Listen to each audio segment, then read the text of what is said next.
Que as palavras da minha boca, a meditação do meu coração, sejam só de louvor a Ti, ó Senhor. Bom dia, queridos e queridas que assistem o canal Fonte de Vida. Bom dia a você que dá visualizações. Bom dia a você que é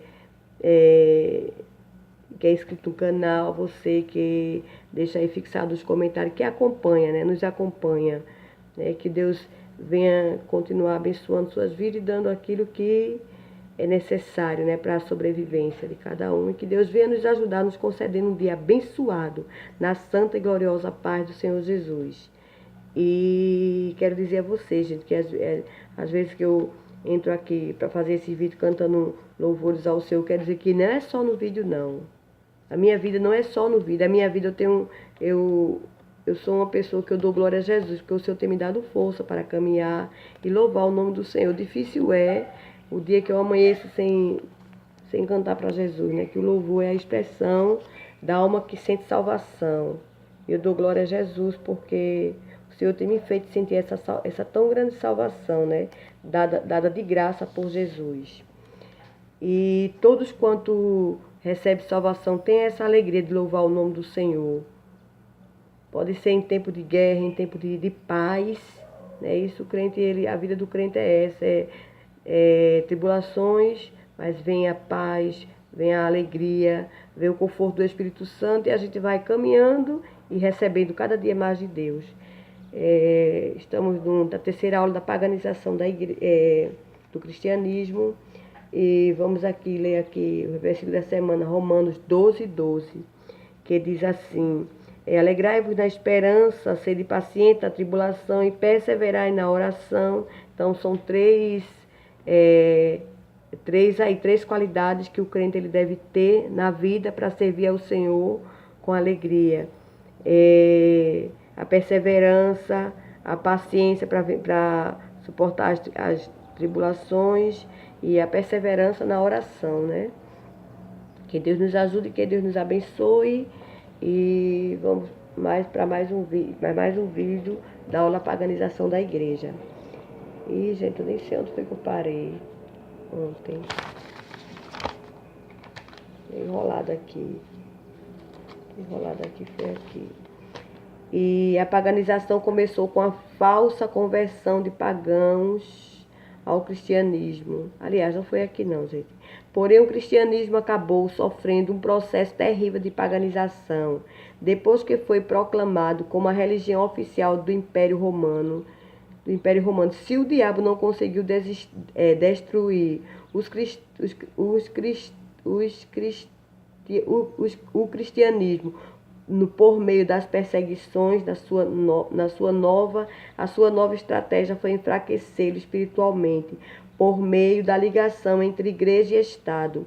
E o primeiro grande exemplo disso foi o surgimento da Igreja Católica, Apostólica e Romana, fruto da proclamação do cristianismo como religião oficial do Estado, que na época era o Império Romano. Então, gente, o Império...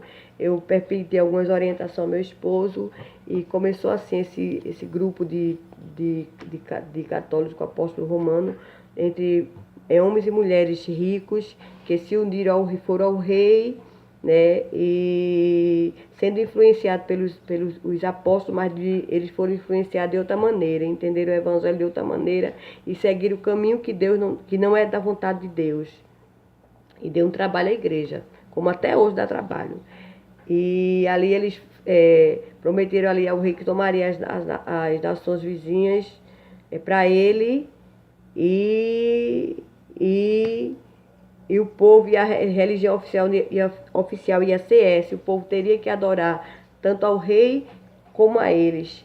Então as pessoas que queriam aquele evangelho com mamão com açúcar, né, sem renúncia de nada, iam tudo atrás dessa lei. Como essa lei era apoiada pelo governo romano, né, por meio político, porque amor pelas vidas e amor por Jesus não tinham, né? Isso, na verdade, eles queriam sim, era atrapalhar O propósito dele não era fazer o reino de Deus crescer naquelas pessoas, as pessoas fossem aceitadas, mas sim atrapalhar o trabalho que a igreja estava fazendo. A paganização começou com a falsa conversão de pagãos ao cristianismo. Como a instituída Igreja Católica passou a ser muito poderosa como religião oficial de Roma, todos que não eram cristãos quiseram tornar-se membros dela, e fato é que todos começaram a ser aceitos, sem que fossem observados verdadeiros sinais de conversão neles. O resultado disso foi terrível. Uma coisa que a igreja tem muita preocupação aqui é o evangelho fácil, aquele evangelho que você não muda, você permanece o mesmo. Mas a Bíblia diz que o evangelho de Cristo, ele é novidade. E esse grupo aqui, ele pregava o evangelho da permissividade. O que não era permitido por Deus, eles permitiam, ou seja, a adoração a ídolos era permitido por eles. O culto às pessoas que morreram, até um dia, né? Até um dia dedicado àquele povo que morreu, que é antibíblico, eles assim criaram. Criaram também o celibato, que era aquelas pessoas que trabalhavam na obra, não podia casar, também é antibíblica. Então tudo isso foi surgindo naquela época em que o povo de Deus, pregava a verdade e vinha esse povo que não era usado por Deus, usado pelo adversário, para desviar o povo de aceitar o verdadeiro evangelho e dando trabalho ali àquele povo. E também não é diferente hoje, continua sendo assim, mas sempre a igreja ela vai vencendo de glória em glória, sempre a igreja ela é vencedora, como Jesus certa vez disse, as portas do inferno não prevalecem sobre a vida da igreja, não é isso? Os efeitos da paganização nos cultos e na doutrina. Os efeitos desastrosos dessa introdução de falsos cristãos na igreja oficial começaram a ser vistos nos cultos. As reuniões passaram a ser esplendorosas, com igrejas ricamente ornamentadas